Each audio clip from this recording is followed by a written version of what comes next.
मिर्जापुर के मझवा विधानसभा की अगर हम लोग बात करें तो सबसे ज़्यादा जो चर्चा का विषय इसमें सीट है वो मझवा विधानसभा है।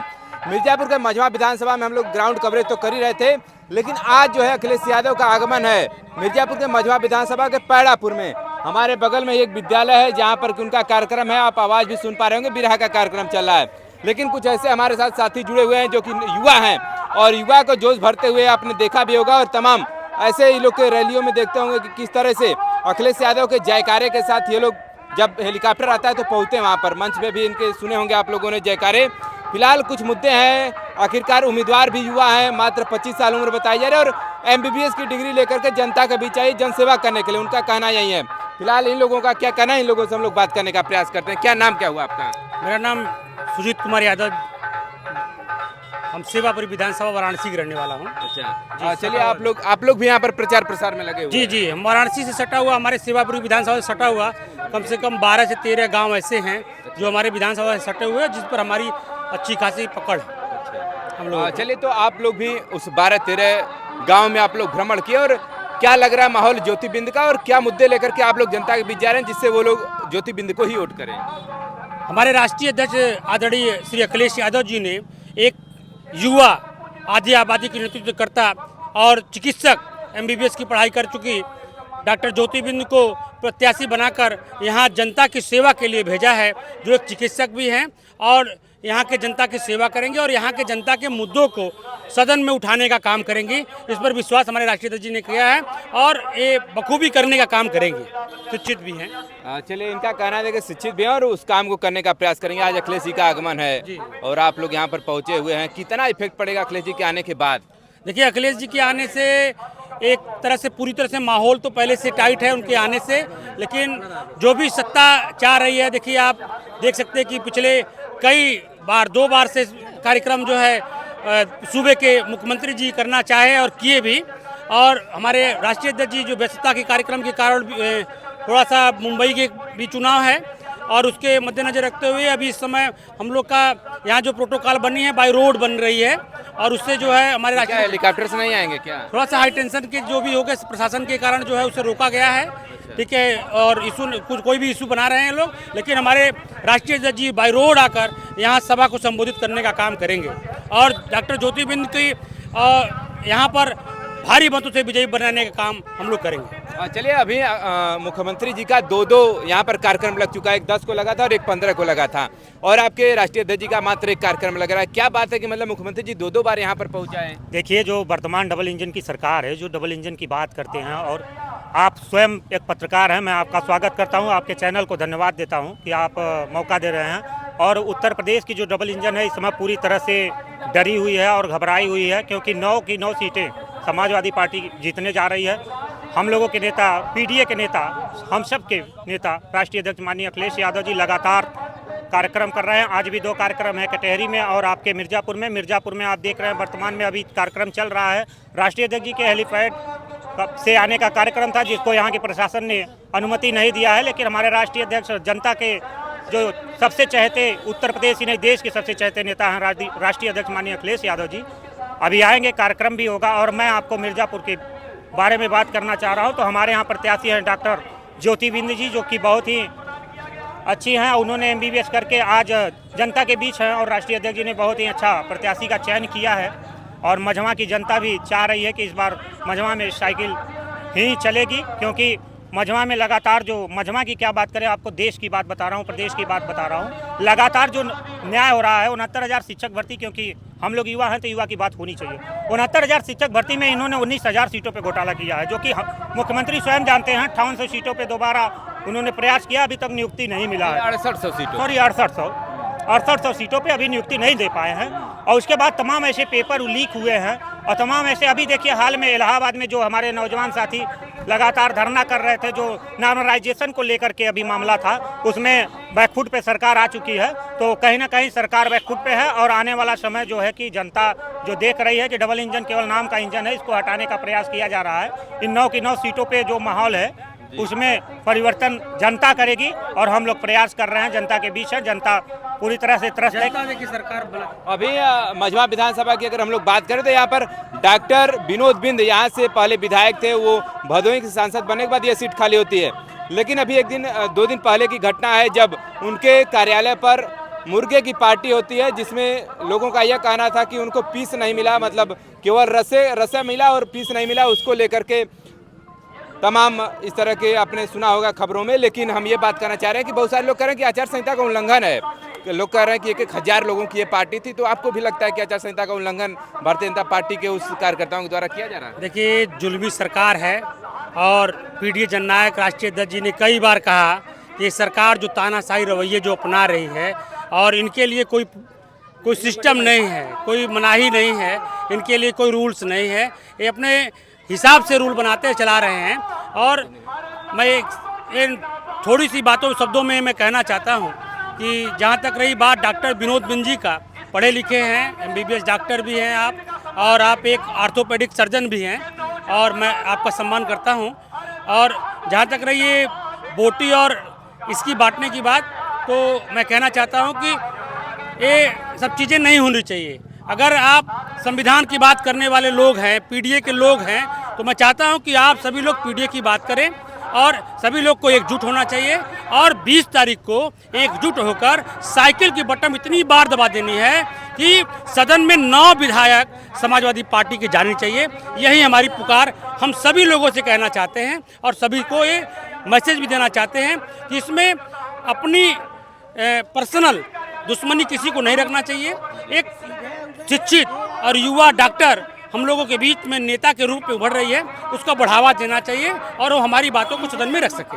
अभी आपने कहा पीडीए की बात, क्या आपने भी किया और आपके राष्ट्रीय अध्यक्ष जी पीडीए की बात करते हैं, पिछड़ा दलित अल्पसंख्यक। लेकिन इसमें बहुत सारे लोगों का यह कहना है कि जो फॉरवर्ड जो लॉबी के लोग हैं, जो जनरल जाति के लोग हैं, क्या उनको अखिलेश यादव क्या मतलब बाहर कर दिया अपने संगठन से, क्या केवल पीडीए को लेकर? देखिए, पीडीए का मतलब होता है, पीडीए के साथ साथ देखिए पीड़ित, दुखी, जो अगड़े हैं, उनको भी समाजवादी पार्टी ने समाहित करके चल रहा है। पी मतलब पीड़ित और डी मतलब दुखी और ए मतलब अगड़े। पीड़ित, दुखी और अगड़े भी हमारे पार्टी में हैं। और जैसे कि आप देख सकते हैं कि समाजवादी पार्टी के इस समय नेता प्रतिपक्ष आदरणीय श्री माता प्रसाद पांडे जी भी आज चुनाव मझवा में प्रचार करने के लिए आए थे और वहां पर लोगों को समझाने की बता किया कि समाजवादी पार्टी कभी जातिवादी पार्टी नहीं रही है, वह जनता के हितों लेकिन लगातार ब्लेम तो लगता आता है ना कि मतलब कि यादव की पार्टी है, मतलब ये तो सभी लोग, विपक्ष तो यही कहता है। माननीय राष्ट्रीय अध्यक्ष जी ने सदन में नेता प्रतिपक्ष होने पर उन्होंने सवाल आदरणीय योगी आदित्यनाथ जी से पूछा था, बड़े सौम्यता से उन्होंने कहा था इसकी रिपोर्ट हमें चाहिए। जो उन्होंने 46 में 56 की बात कहा था, हम कह रहे टंग अप स्लिप है और हमारे राष्ट्रीय अध्यक्ष जी ने भी कहा टंग अप स्लिप है। लेकिन ये 46 का लिस्ट जो है क्यों नहीं जारी किए, क्यों नहीं दे रहे हैं? आखिरकार ये जुमले जो फेंकना चाहते हैं, ये जुमलों से सरकार बनाना चाहते हैं। हकीकत में ज़मीन पर कोई हकीकत नहीं है।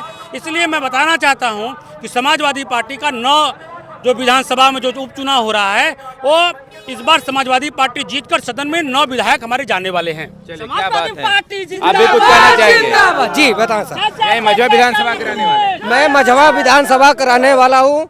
मैं LIC अभी करता हूँ, विकास यादव मेरा नाम है। मैं पूरा समाजवादी पार्टी को जोरों शोरों से सपोर्ट कर रहा हूँ और समाजवादी पार्टी 9 के 9 सीट पूरा उपचुनाव में निकाल रही है। ये तानाशाही जो बीजेपी वाले लोग हैं, जो तानाशाही फैलाए रखे हैं, इन लोगों से मुक्ति मिलेगा। मझवा में साइकिल दौड़ेगी। समाजवादी पार्टी जिंदाबाद। चलिए देखिए, एक और साथी हमारे साथ जुड़े हुए हैं और जिस तरह से विनोद यादव चुनाव विधानसभा से।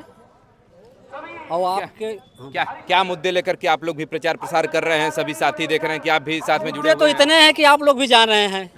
मुद्दों की तो बाढ़ आई हुई है। सड़क है, रोजगार है, क्या क्या मुद्दे बताया जाए, पूरा देश जान रहा है। जब बताएंगे तभी तो लोग जानेंगे। सब लोग जान चुके हैं और मन बना लिया है कि इस बार हम लोगों को समाजवादी पार्टी की सरकार 27 में बनानी है।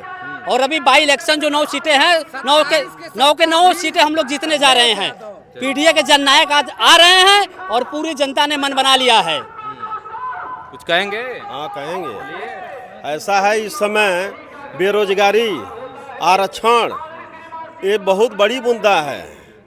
इसलिए अब हम लोग पीडीए के साथ हैं और नौजवान साथी अब अखिलेश सिंह के साथ रहकर मझवा को 50,000 वोट से विजयी बनाएंगे। क्या नाम है आपका? हमारा नाम है रवि गांधी।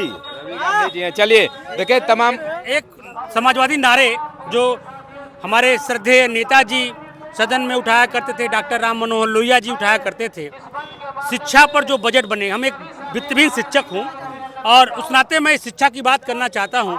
बराबरी का हक मिलना चाहिए लोगों को, समाजवादी बराबर कहते रहे हैं। इस बार देश की जो सदन में जो पारित हुआ 1.7% जो बजट पास हुआ शिक्षा पर, उस पर हम लोग कहना चाहते, समाजवादी क्या कहना चाहते थे और समाजवादी विचारधारा क्या था। शिक्षा पर जो बजट बने, बजट का 10वां हिस्सा हो।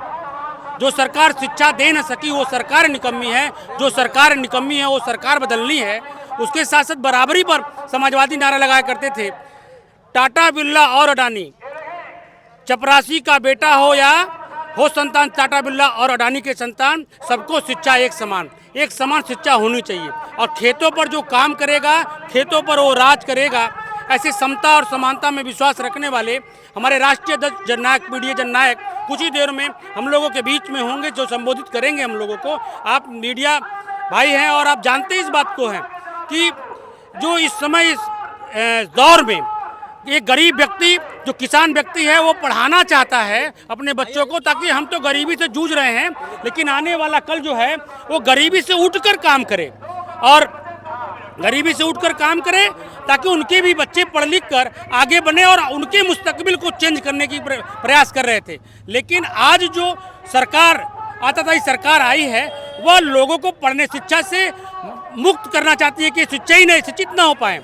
और कॉपी किताब पर जो जरूरी की चीज़ें हैं उस पर आपने जीएसटी लगाकर ये हमको बताने का काम किया। एक हम शिक्षक होने के नाते इस बात को बहुत बखूबी कहना चाहते हैं कि जो जीएसटी आपने इन बहुमूल्य चीज़ों पर लगाने का काम किया, ताकि शिक्षा इतना महंगा कर दिए कि गरीब का बच्चा पढ़ न सके। चलिए देखिए, एक शिक्षक हमारे साथ तो थे ही, लेकिन एक और व्यक्ति हमारे साथ जुड़े हुए हैं। हम चाहे परिचय आप अपना बताएं। मैं अरविंद सिंह पटेल, पूर्व प्रत्याशी स्नातक एमएलसी वाराणसी निर्वाचन खंड एवं प्रवक्ता श्री मालवीय इंटर कॉलेज सांसापुर वाराणसी। जैसे अभी ये भी हमारे साथ शिक्षक जुड़े हुए थे, आप भी शिक्षक हैं, जैसे इनका कहना है कि तमाम टैक्स लगे हैं और सरकार ये चाहती है कि व्यक्ति पढ़े ही ना और जो नौकरियां हैं वो देना ही ना पड़े। आपने भी देखा होगा, अभी धरना भी चल रहा था प्रयागराज में, दो शिफ्टों में एग्जाम कराने का प्रयास किया जाता है और फिर बाद में मानते हैं कि हाँ एक ही शिफ्ट में कराएंगे। तो लड़के जो है कि उतर जाते हैं रोड पर और लोग ये कहने लगते हैं कि यहाँ नेतागिरी करने गए या पढ़ने गए, इस तरह के वक्तव्य भी आते हैं। तो इनके लिए क्या कहना चाहिएगा? मैं कहना ये चाहता हूँ कि वास्तव में ये नौकरी तो नहीं देना चाहते, क्योंकि इन्होंने जो माध्यमिक शिक्षा सेवा चयन बोर्ड था, यह कह करके वैकेंसी इन्होंने रोक दिया कि हम नए शिक्षा आयोग का गठन करते हैं। अकेले माध्यमिक शिक्षा परिषद जो है, माध्यमिक शिक्षा सेवा चयन आयोग तो भर्ती कर नहीं पा रहा था, और उच्च शिक्षा, बेसिक शिक्षा और माध्यमिक शिक्षा को जब एक कर देंगे तो कहाँ से ये कार्य कर पाएंगे। तो 3 साल से पूरी वैकेंसी रुकी हुई है शिक्षा आयोग के नाम पर। रही बात जो है महंगाई पर, तो शिक्षा को ये महंगा करके अभी तक 70 सालों से जो भी सरकारें रहीं, शिक्षा पर कोई टैक्स नहीं लगता था, चाहे वो बैठ रहा हो चाहे कुछ रहा हो। लेकिन इन्होंने शिक्षा को महंगा करने के लिए कॉपी कलम किताब पर भी जीएसटी लगाने का काम किया है।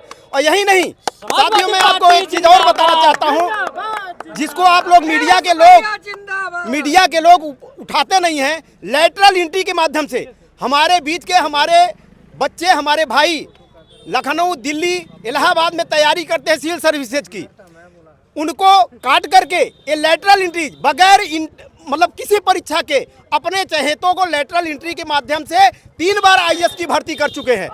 उत्तर प्रदेश में जब विधानसभा का चुनाव चल रहा था, उसके ठीक 1 महीना पहले इन्होंने पीसीएस में भी लेटरल एंट्री के माध्यम से भरने की योजना बनाई थी, पेपर में भी आ चुका था, लेकिन उस समय इतना विरोध हुआ, विधानसभा का चुनाव था, तो उसको इन्होंने स्थगित कर दिया। तो लेटरल एंट्री के माध्यम से ये अपने चहेतों को नौकरी देना चाहते हैं, और हमारे बीच के जो लोग पढ़ लिख करके तैयारी करते हैं बेचारे, उन्हें वहां से हटाना चाहते हैं। चलिए, पढ़ाई की बात हुई है तो एक और आपने भाषण सुना होगा भी कि रामभद्राचार्य का एक वीडियो बड़ा वायरल हो रहा है 2-3 दिनों से।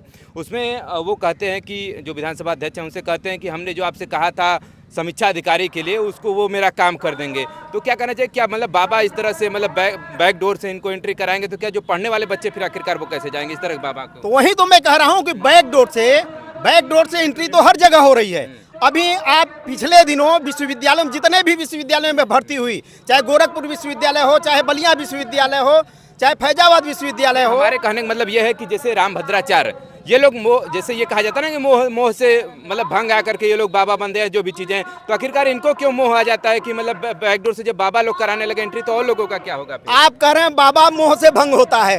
अच्छा, ये कैसे आप मान सकते हैं? जो मोह से भंग होगा वो राज करेगा। नहीं, कहने नहीं, कहते वो तो यही सांसद है। होगा, वो मुख्यमंत्री होगा, या तो कहने के लिए बाबा कहा जा रहा है ना कि हम बाबा हैं। अरे जो बाबा होता है वो तो जंगल में रहता है, उसे किसी चीज से मोह माया नहीं। पुराने ऋषियों को आप देखिए ना, किसी का किसी परिवार से मतलब नहीं होता था, राज सत्ता से कोई मतलब नहीं होता था। आज जितने भी बाबा हैं, लगभग हर बाबा ऐसी गाड़ियों से चल रहे हैं कि एक सामान्य व्यक्ति उसके सोच के परे है। चलिए देखिए, हमारे साथ तमाम साथी लोग जुड़े हुए थे जो कहीं ना कहीं शिक्षा की बात कर रहे थे, और जिस तरह से अभी आपने रामभद्राचार्य का एक वीडियो देखा होगा जिसमें वो बात करते हैं कि बैकडोर से किसी व्यक्ति को एंट्री कराने के लिए कि ये हमारा शिष्य है, उसको समीक्षा अधिकारी की बात कर रहे थे। लेकिन कहीं ना कहीं जब बाबा इस तरह का काम करेंगे तो आम जनता में क्या मैसेज जाएगा, ये सोचने वाली बात है। फिलहाल हम लोग मझवा विधानसभा में थे और मझवा विधानसभा पर अखिलेश यादव का एक जनसभा का कार्यक्रम रखा था, जिसमें इसमें तमाम जो लोग हैं ये यहाँ पर पहुंचे हुए थे। कहीं ना कहीं इस मुद्दे को लेकर के लोग कह रहे हैं कि ज्योतिबिंद कोट करिए, डॉक्टर ज्योतिबिंद युवा हैं, और फिलहाल अब आपकी क्या सोच है आप पर निर्भर करता है। कमेंट करके जो बताइए कि मझवा विधानसभा के किस गाँव से आप इस वीडियो को देख रहे हैं।